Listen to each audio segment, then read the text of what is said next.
Materi provision selanjutnya adalah Assurance Type Warranty. Sehubungan dengan waranti atau garansi, perlakuan akuntansinya terdiri dari dua, yaitu Assurance Type Warranty dan Service Type Warranty. Video kali ini akan membahas Assurance Type Warranty, di mana Assurance Type Warranty merupakan jenis garansi yang berhubungan dengan kualitas barang atau jasa terjual, agar barang atau jasa tersebut bebas dari kerusakan atau cacat, dan garansi tersebut diberikan pada tanggal penjualan. Terkait dengan ini, perusahaan harus mengakui adanya liabilitas terkait waransi di periode terjadinya penjualan. Ketika kita ingin mengakui adanya kewajiban yang berhubungan dengan waranti, kita nanti akan melibatkan warranty liability. Untuk memudahkan pemahaman kita terkait dengan Assurance Type Warranty, kita langsung saja membahas contoh soal. Dan contoh soal di sini berhubungan dengan perusahaan yang memulai usaha atau memulai produksi mesin baru pada bulan Juli 2019 dan dia berhasil menjual 100 unit mesin dengan nilai 5.000 per unit mesinnya. Jadi penjualan ini terjadi mulai bulan Juli 2019 sampai 31 Desember 2019. Setiap mesin tersebut memiliki garansi yang berlaku untuk 1 tahun. Kemudian Denson melakukan estimasi berdasarkan pengalaman sebelumnya untuk mesin-mesin yang mirip. Jadi ini ceritanya kan mulai bulan Juli 2019, Denson memproduksi mesin baru. Kemudian dia melakukan estimasi berdasarkan mesin-mesin di tahun-tahun sebelumnya yang mirip dengan mesin yang baru. Kemudian ditentukan bahwa nilai waranti itu rata-rata sebesar $200 per unit. Selanjutnya, terdapat transaksi di mana customer melakukan klaim atas garansi. Dan ini terjadi di tahun 2019 dan di tahun 2020. Di tahun 2019 terdapat sejumlah $4.000 klaim yang dilakukan oleh customer. Dan di tahun 2020 terdapat klaim sebesar $16. Slide ini menunjukkan jurnal penjualan di mana Denson mulai dari rilisnya mesin baru di bulan Juli sampai 31 Desember 2019 berhasil menjual mesin baru sebanyak 100 unit dengan harga $5.000 per unit. Sehingga kita membuat jurnal penjualan yaitu kas pada sales revenue sebesar $500.000. Jadi $500.000 berasal dari penjualan yang sudah dilakukan selama Juli 2019 sampai 31 Desember 2019. Jumlah unit yang terjual adalah 100 unit, satu unitnya adalah 5.000, sehingga dihasilkan angka $500.000. Kemudian kita beralih ke transaksi selanjutnya. Di soal disebutkan bahwa selama bulan Juli sampai Desember 2019, Denson menerima klaim dari customer. Ini real claim dari customer yang senilai $4.000. Ketika perusahaan menerima klaim garansi dari customer, maka jurnalnya adalah sebagai berikut. Warranty expense, debit $4.000. Kemudian kreditnya adalah kas atau inventory atau accrued payroll. Pilih salah satu.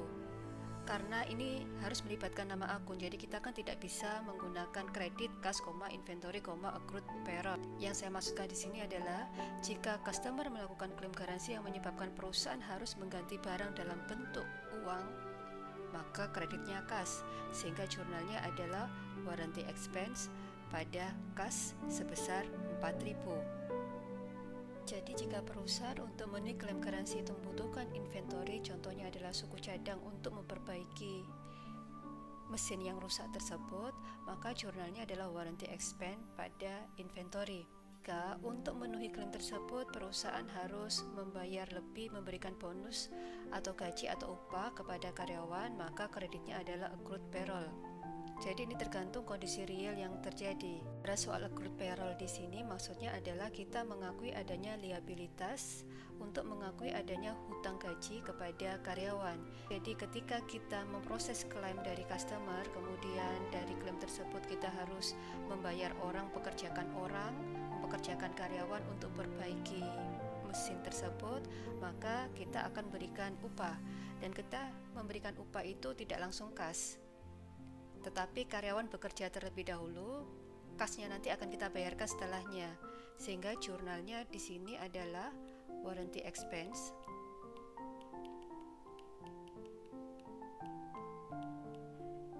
Contoh kreditnya adalah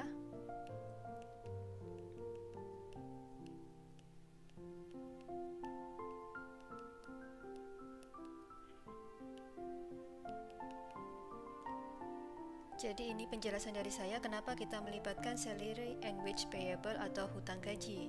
Karena karyawan kita suruh bekerja terlebih dahulu untuk memproses klaim dari customer, kemudian mereka akan kita bayar setelahnya. Tapi kalau seumpamanya saya langsung memberikan upah dalam bentuk kas pada saat itu, ya kita langsung melibatkan warranty expense pada kas. Dalam soal ini kebetulan berhubungan dengan penjualan mesin baru yang rilis di bulan Juli 2019, sehingga kita sebelumnya tidak terdapat saldo warranty liability terkait dengan mesin baru ini.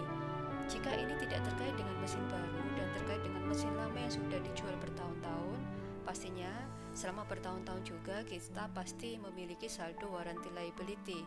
Sehingga untuk mesin lama yang seperti itu, ketika ada klaim dari customer, maka jurnalnya tidak lagi warranty expense tetapi warranty liability.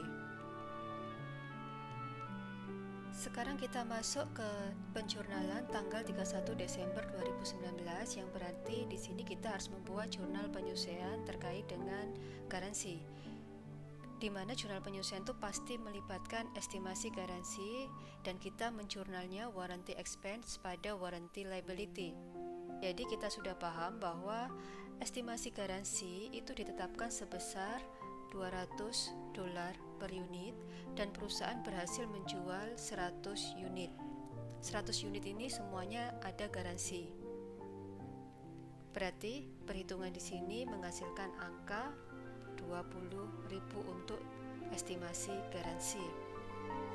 Jika kita tidak ketemu soal sebelumnya, maksudnya adalah jika tidak terdapat klaim dari customer seperti soal sebelumnya, maka jurnal kita tetap warranty expense pada warranty liability sebesar 20.000. Namun, karena sebelumnya ada klaim dari customer yang sebesar 4.000 tadi, maka pengakuan angkanya di sini tidak lagi 20.000 tetapi sebesar 16.000. Dari 20.000 dikurangi 4.000. Berdasarkan jurnal yang sudah kita lakukan, kita akan munculkan warranty liability di laporan posisi keuangan, sedangkan di laporan laba rugi kita munculkan sales revenue sebesar 500.000 dan warranty expense sejumlah 4.000 di soal sebelumnya, ditambah sekarang 16.000 sehingga total untuk warranty expense adalah 20.000. Selanjutnya di soal ini adalah transaksi tahun 2020 di mana terdapat klaim dari customer. Tanggal tidak ditentukan di sini, tetapi yang jelas dalam periode 1 Januari sampai 31 Desember 2020 terdapat klaim. Sehingga ketika customer mengajukan klaim, maka kita menjurnalnya sama dengan yang sudah kita bahas sebelumnya, yaitu warranty liability pada kas, atau warranty liability pada inventory, atau warranty liability pada accrued payroll. Jadi tergantung dengan kondisi real yang kita sudah bahas sebelumnya. Nah, di sini jumlah yang diklaim adalah sebesar 16.000. Kita tadi tahu bahwa saldo akhir tertanggal 31 Desember 2019 yang menjadi saldo awal di tahun 2020 untuk warranty liability saldonya adalah 16.000. Kemudian ada klaim di sini sebesar 16.000 sehingga sekarang saldonya menjadi 0. Itu yang dimaksudkan pada akhir 2020 tidak ada lagi warranty liability. Karena kebetulan contoh soalnya seperti ini, kebetulan saja bahwa yang diklaim adalah sejumlah ini. Kondisi real bisa saja menunjukkan bahwa warranty yang diklaim lebih sedikit dari yang sudah diestimasi, contohnya sebesar 10.000. Saya ilustrasikan terlebih dahulu.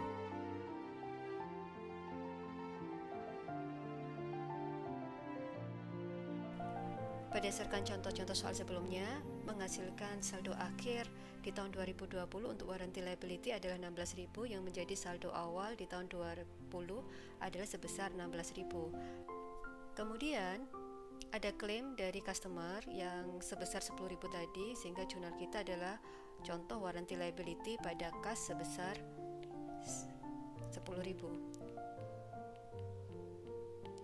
Sehingga di sini kita akan memposting ke dalam buku besar yang melibatkan kas kredit 10.000 dan kita memposting warranty liability sebesar 10.000.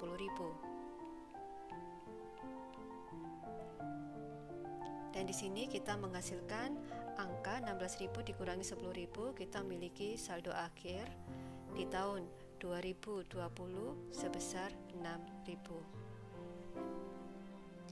Jadi ini adalah contoh jika klaim itu lebih kurang daripada estimasi. Kemudian ketika kita melihat ada saldo sebesar 6.000 di sini, kita tidak berhenti di sini saja ketika akhir periode. Di akhir periode kita membuat estimasi lagi. Dengan cara jurnalnya sama dengan sebelumnya.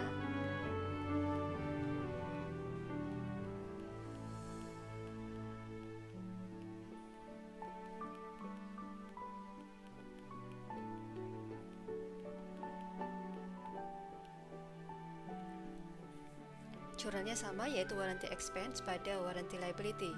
Anggap saja angkanya sama dengan sebelumnya, yaitu sebesar 20.000. Jadi berdasarkan transaksi ini, maka kita punya gambaran saldo buku besar kita. Sebelum penyesuaian, kita memiliki saldo 6.000 dari ini. Kemudian setelah penyesuaian, kita membuat jurnal warranty expense pada warranty liability.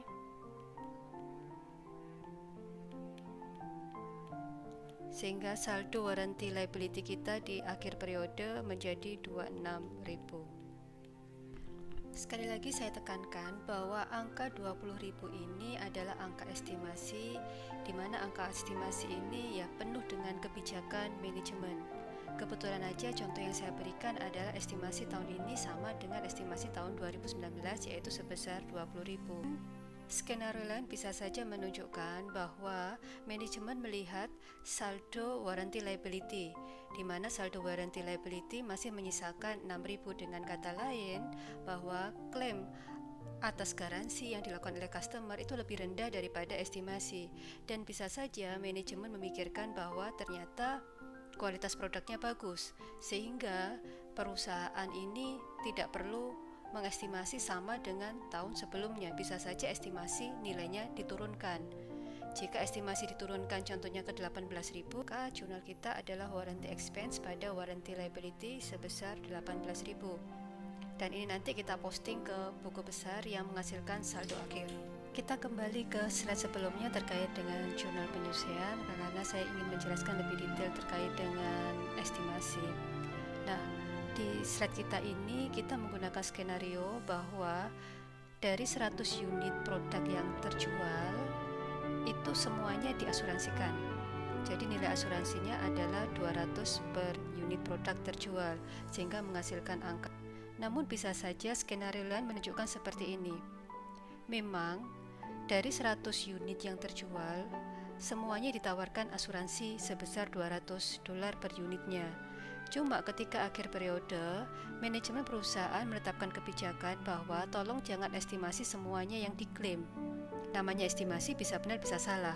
Jadi terserah kebijakan perusahaan untuk menerapkan estimasi tergantung dengan pengalaman-pengalaman sebelumnya. Pengalaman sebelumnya itu pernah menunjukkan bahwa walaupun dari 100 unit produk terjual, tidak semuanya diklaim. Contoh saja saya membuat seperti ini. Jadi anggap saja dari 100 unit produk yang terjual, kita menawarkan garansi, saya berubah angkanya menjadi 300. Jadi saya menawarkan garansi 300 untuk semua unit produk yang terjual, sehingga menghasilkan angka 30.000. Ini saya belum masuk ke jurnal penyesuaiannya. Kemudian manajemen perusahaan menyatakan bahwa tolong jangan diestimasi semuanya sebesar 30.000, karena berdasarkan pengalaman sebelumnya, tidak semua unit, tidak semua customer itu mengklaim garansinya, sehingga tolong estimasi saja sebesar 20.000. Dari sini, dari angka 30.000 ke 20.000, berarti yang kita gunakan nanti adalah angka 20.000, sehingga jurnal kita adalah warranty expense pada warranty liability sebesar 20.000. Jadi ini skenario lainnya. Kalau skenario pertama tadi adalah bahwa dari semua produk yang terjual itu semuanya dilibatkan dalam angka estimasi, sehingga warranty expense pada warranty liability total semuanya. Tapi di skenario yang kedua ini saya memberikan contoh bahwa garansi per unit produk adalah $300, tetapi tidak semuanya kita estimasi untuk diklaim oleh customer. Yang diestimasi dari 30.000 tersebut adalah sebanyak 20.000, sehingga jurnal kita adalah warranty expense pada warranty liability sebesar 20.000. Berdasarkan pembahasan saya sebelumnya ini, maka kita dapat mengetahui bahwa itu cara kita melibatkan angka dalam warranty expense pada warranty liability, sehingga estimasi itu bisa benar bisa salah. Ketika nanti realnya ternyata customer mengklaim lebih rendah, kita sudah belajar sebelumnya. Tetapi bisa saja customer itu mengklaim lebih tinggi. Jika kita melihat dari skenario kedua yang saya ceritakan di sini tadi, yang versi yang ini, seharusnya kan janjinya perusahaan itu kan sebesar 30.000. Tetapi karena pengalaman sebelumnya menyatakan tidak semuanya diklaim, maka perusahaan berani untuk melakukan estimasi sebesar 20.000. Tetapi dia tetap berjanji kalau seumpamanya 100 unit ini diklaim semua oleh customer, ya perusahaan tidak bisa menolak. Perusahaan harus memenuhi janjinya. Sehingga nanti materi berikutnya ini nanti akan berhubungan bagaimana jika dari contoh soal yang seperti ini kemudian customer melakukan klaim yang lebih besar dari angka yang sudah ditetapkan sebagai warranty liability. Sekarang kita beralih ke soal nomor 4 yang terkait dengan klaim atas garansi oleh customer jurnal kita yang warranty liability pada kas atau pada inventory atau pada accrued payroll. Nah, berdasarkan pembahasan saya sebelumnya, bagaimana jika customer melakukan klaim lebih tinggi dari saldo kita? Jadi ketika kita menghubungkan dengan pembahasan saya sebelum ini, itu bisa saja terjadi. Saya masih menggunakan angka yang sama saja, tetapi skenarionya adalah yang saya jelaskan sebelumnya. Nah, warranty liability kita sekarang itu saldonya adalah 16.000. Kemudian dari 16.000 ini ada klaim dari customer, di mana customer melakukan klaim total sebanyak tidak lagi 16.000 tetapi sebanyak 20.000. Oke, kita posting kas berkurang 20.000 dan kita pasti otomatis posting warranty liability di debit sebesar 20.000. Sehingga akan menyebabkan saldonya ini menjadi saldo debit di sini. Debit kita menjadi 14.000. Nah, saldo debit ini adalah saldo yang tidak normal karena biasanya warranty liability adalah saldo normalnya adalah di kredit, sedangkan ini saldonya adalah di debit. Kita tidak perlu stres dulu memikirkan kenapa kok saldonya menjadi debit, tidak perlu, nanti kita normalkan ketika di jurnal penyesuaian. Jadi ketika kita melihat kasus seperti ini dan kita melihat bahwa saldo warranty liability menjadi saldonya tidak normal, ini bisa menggambarkan transaksi perusahaan di mana klaim yang diajukan oleh customer lebih tinggi dari estimasi yang sudah kita lakukan sebelumnya di akhir periode tahun sebelumnya. Jadi ini tidak masalah karena ini adalah transaksi penjurnalan atas klaim customer. Kalau kita menemukan lagi, ada klaim lagi, ya silahkan jurnal warranty liability pada kas atau pada inventory atau pada accrued payroll. Terus akhirnya bertambah terus menjadi saldo tidak normal. Nggak masalah seperti itu. Nanti pasti kita normalkan ketika di akhir periode laporan keuangan. Menormalkan saldo yang tidak normal menjadi normal itu melalui mekanisme jurnal penyesuaian. Saya ilustrasikan terlebih dahulu kondisi buku besar kita.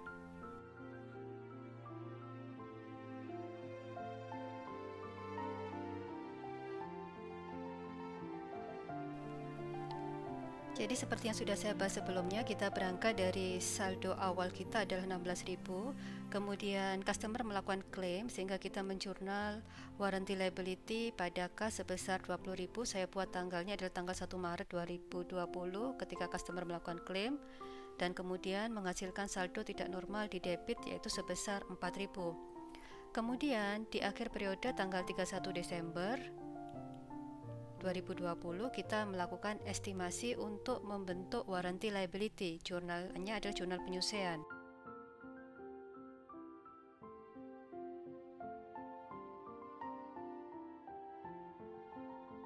Anggap saja kita menggunakan nilai estimasi yang sama dengan tahun sebelumnya, yaitu sebesar 20.000. Sehingga ketika kita lihat di sini, kita membentuk warranty liability 20.000. Kalau kita ilustrasikan lagi di sini, kita akan punya saldo akhir tidak normal di sini 4.000. Kemudian kita membuat jurnal, kita posting warranty liability 20.000.